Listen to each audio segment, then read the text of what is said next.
It's the only time I've ever felt really trapped in my life.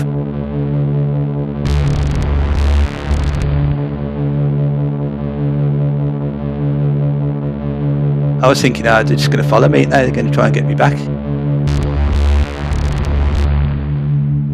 I had £108,000 in debts. I was actually scared for my life. I think what people need to understand about Scientology is that you've already signed something at the start of each course to say that if you go insane, you don't want psychiatrists to look after you, you're going to do the introspection rundown.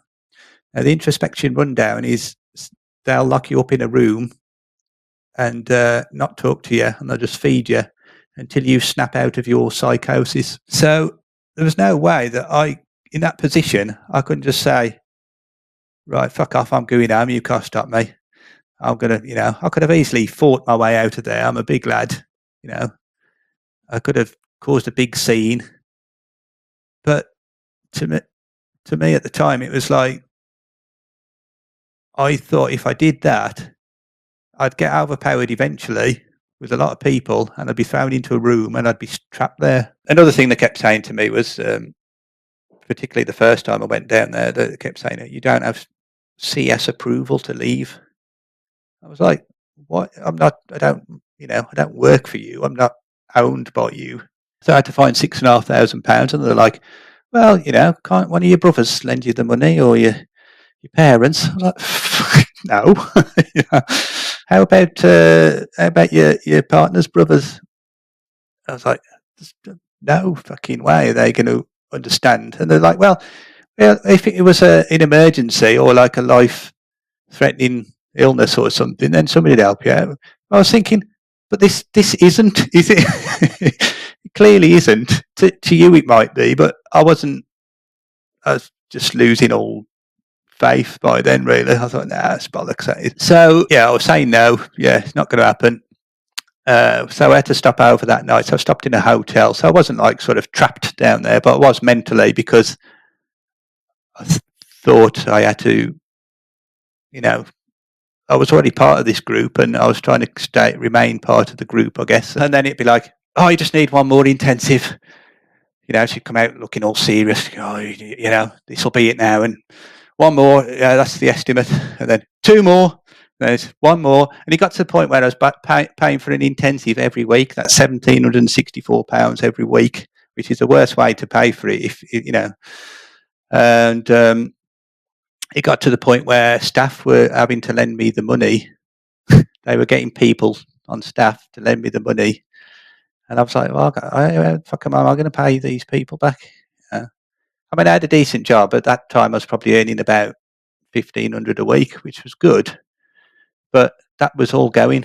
When Rogers said, like, oh, we need to give you loads more debts or whatever, it was like I hadn't even had a chance to enjoy becoming a contractor and earning 2.5 times as much as I did before. And it was like that was just completely attacked straight away. And I wasn't saving enough money for tax each year. So I'd have a big flap and I'd have to borrow money, or I'd have to refinance loads of loans. I had people turning up at the door saying, debt collectors and stuff, and then they'd pass it on to other debt collectors. And this went on for a few years. And it completely ruined my financial credit score, whatever.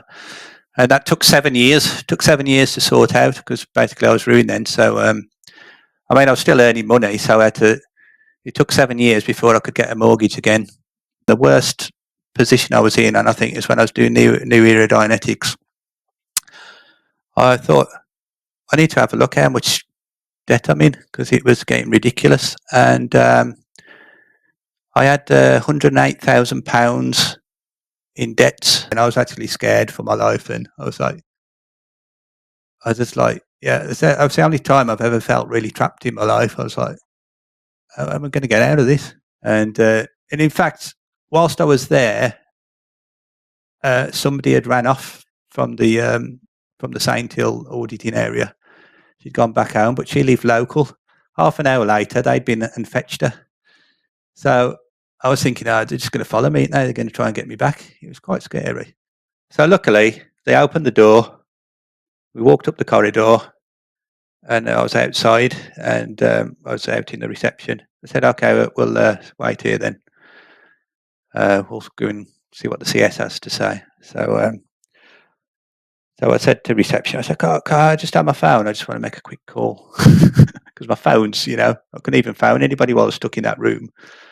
So they gave me my phone back, and I casually walked outside into the courtyard, and then I just walked around the corner.